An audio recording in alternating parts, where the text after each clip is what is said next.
afternoon or good evening, my beautiful hot messes. My name is Mistress Lavender, and today I'm reading The 48 Laws of Power by Robert Greene. I'm talking fast because my phone's messing up, so let's read. I'm on page 50, starting at she in the second to last paragraph.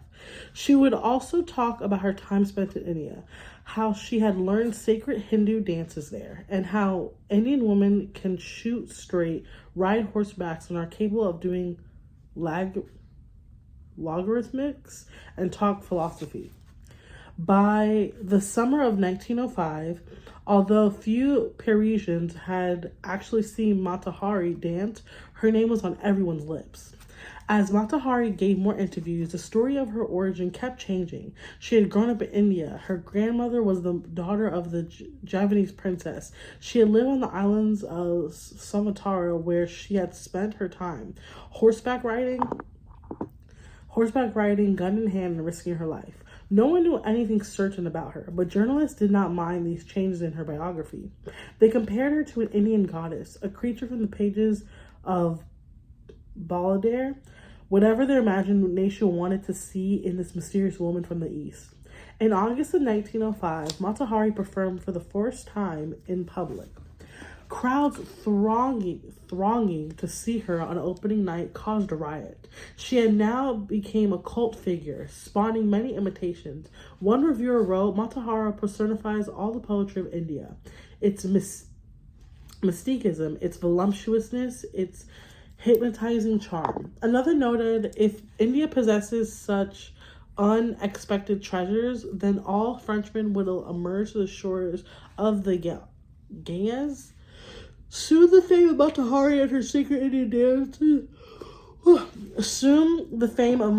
and her sacred Indian dances spread beyond Paris. She was invited to Berlin, Vienna, Milan. Over the next few years, she performed throughout Europe, mixed with the highest social circles, and earned an income that gave her independence rarely enjoyed by a woman of the period. Then, near the end of the World War I, she was arrested in Paris, tried, convicted, and finally executed as a German spy. What? Only during the trial did the truth come out. Mata Hari was not from Java or India, had not grown up to the Orient, did not have a drop of Eastern blood in her body. Her real name was Margaret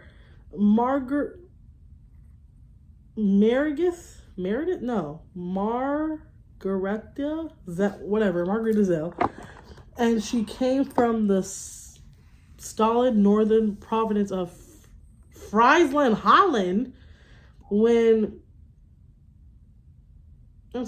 Margaret Zell arrived in Paris in 1904, she had half of France in her pocket. She was one of the thousands of beautiful young girls who flocked to Paris every year, taking work as artists, models, nightclub dancers, and vaudeville performers at the Fleur Berger.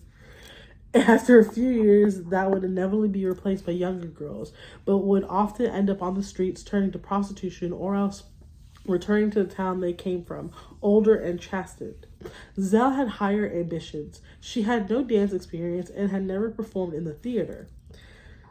But as a young girl, she had traveled with her family and had witnessed local dances in Java and Sumatra. Zell clearly understood that what was important in her act was not the dance itself, or even her face or image, but her ability to create an air of mystery about herself. The mystery she created lay not just in her dancing, or her costumes, or the story she would tell, or her endless lies about her origin. It lay in an atmosphere enveloping everything she did. There was nothing you could say for sure about her. She was always changing, always surprising her audience with new costumes, new dances, new stories. This air of mystery left the public always wanting to know more, always wondering about her next move. Mata Hari was no more beautiful than many of the young girls who came to Paris, and she was not a particularly good dancer. What separated her from the masses, what attracted and held the public's attention, and made her famous and wealthy was her mystery. People are enthralled by mystery because it invites constant interpretation. They never tire of it. The mysterious cannot be grasped, and what cannot be seized and consumed creates power. Keys to power. In the past, the world was created with the terrifying and unknowable disasters, Carpituous despots, the mystery of death itself. What we cannot understand, we reimagine as myths and spirit. Over the centuries, though, we have managed through science and reason to illuminate the darkness. What was mysterious and forbidden has grown familiar and comfortable. Yet this light has a price. In a world that is ever more banal, that has had its mystery and myth squeezed out of it, we secretly crave enigmas. People or things that cannot be instantly interpreted, seized, and consumed. That is the power of the mysterious. It invites layers of interpretation, excites our imagination, seduces us into believing that it conceals something marvelous. The world has become so familiar and its inhabitants so predictable that what warps itself in mystery will almost always draw the limelight to it and make us watch it.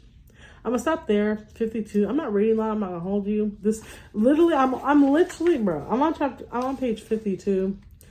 I'm almost there, but I don't feel like reading long, and there's nothing wrong with that. You know what I'm saying? Like, if I don't feel like reading long, I'm not going to. This is the next episode. I'm gonna start on Do Not Imagine. I'm on page 52. But again, my name is Mistress Lavender. I'm reading the 40 Laws of Power by Robert Greene. And let me know if you're reading the book. Do you have the book? Have you read it?